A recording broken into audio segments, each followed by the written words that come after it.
हिमाचल कांग्रेस प्रदेश अध्यक्ष प्रतिभा सिंह की मौजूदगी में गुरुवार को बिलासपुर में पार्टी कार्यकर्ता आपस में भिड़ गए। प्रतिभा सिंह के सामने कार्यकर्ताओं में तीखी नोक-झोंक हुई। इस दौरान एक दूसरे के खिलाफ मुर्दाबाद के नारे लगाए। ऐसे में अब कांग्रेस पार्टी और सरकार बीजेपी के निशाने पर आ गई है। बीजेपी ने आरोप लगाया है कि कांग्रेस की सुखविंदर सिंह सुक्खू सरकार से कांग्रेस कार्यकर्ता सहित हर वर्ग न खुश है। ऐसे में पार्टी अध्यक्ष और मुख्यमंत्री को इस्तीफा दे देना चाहिए। भाजपा विधायक एवं प्रवक्ता रणधीर शर्मा ने कहा कि बिलासपुर में संविधान बचाओ कार्यक्रम में प्रतिभा सिंह के सामने कार्यकर्ताओं ने सरकार और कांग्रेस की कार्यप्रणाली पर प्रश्न चिन्ह लगाए हैं। इससे कांग्रेस की दुर्दशा जाहिर हो गई है। रणधीर ने कहा कि कांग्रेस के कार्यकर्ताओं ने पार्टी अध्यक्ष के सामने कहा कि विकास कार्यों के लिए पैसा नहीं है, ठेकेदारों की पेमेंट के लिए पैसे नहीं है, लेकिन ओएसडी एडवाइजरों पर पैसा लुटाने के लिए है। रणधीर ने कहा कि बीजेपी के द्वारा लगाए जा रहे आरोपों को कांग्रेस कार्यकर्ताओं ने पुष्टि कर दी है।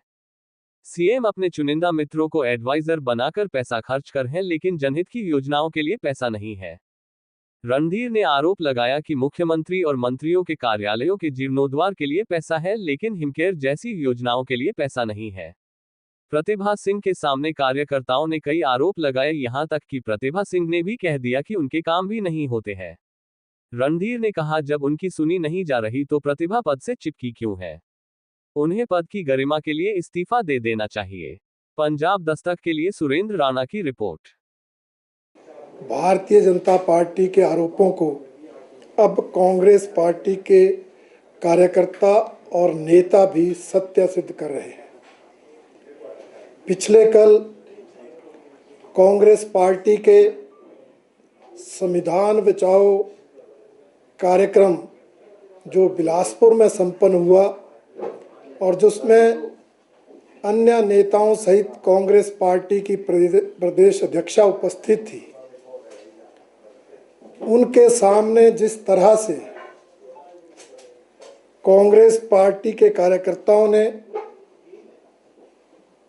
प्रदेश की कांग्रेस सरकार और प्रदेश के कांग्रेस संगठन के बारे में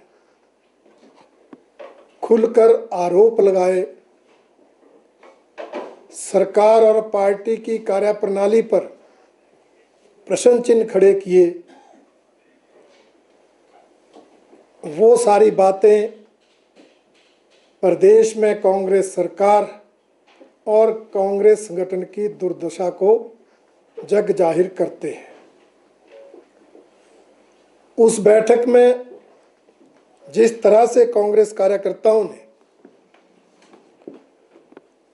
संगठन ना होने के आरोप तो लगाए ही, यहाँ तक कि जिला अध्यक्ष नहीं होने की बातें कही, संगठन के पूरी तरह निष्क्रिय होने के आरोप लगाए, वहीं प्रदेश सरकार पर भी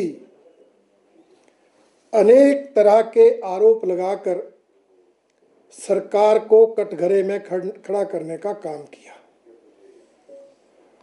जिस तरह से कांग्रेस के कार्यकर्ताओं ने खुलकर बैठक में कहा कि इस सरकार में ना तो कोई विकास के कार्य हो रहे, ना कांग्रेस पार्टी के कार्यकर्ताओं के काम हो रहे और ना ही जनता के हितों की रक्षा की जा रही है। उन्होंने खुलकर कहा कि हमारी सरकार के पास, हमारे मुख्यमंत्री के पास विकास कार्यों के लिए तो बजट है नहीं, जनहित की कल्याणकारी योजनाओं के लिए तो पैसा है नहीं, परंतु ओएसडी एडवाइजर, चेयरमैन, उनकी फौज खड़ी करके उन पर लुटाने के लिए पैसा है। एक कार्यकर्ता ने तो यहां तक कहा कि हमारे ठेकेदारों की तो पेमेंट नहीं हो रही और मुख्यमंत्री हेलीकॉप्टर लेके कभी बॉम्बे चले जाते हैं, कभी बेंगलोर चले जाते हैं, कभी दिल्ली चले जाते हैं, कभी कहीं चले जाते हैं। कुल मिलाकर जो भारतीय जनता पार्टी आज तक आरोप लगाती आई है कि ये सरकार जन विरोधी सरकार है, ये सरकार जनहित में कोई काम नहीं कर रही, उल्टा पिछली भाजपा सरकार की द्वारा चलाई गई जन कल्याणकारी योजनाओं को भी बंद कर रही है, उस पर कांग्रेस के कार्यकर्ताओं ने मुहर लगाई है। हम जो कहते आए कि जब से ये सरकार बनी है, इस सरकार के कार्यकाल में विकास कार्य पूर्णतः ठप है। नए कार्य शुरू होना तो दूर, पिछली सरकार द्वारा शुरू किए गए विकास कार्य भी बंद कर दिए गए हैं।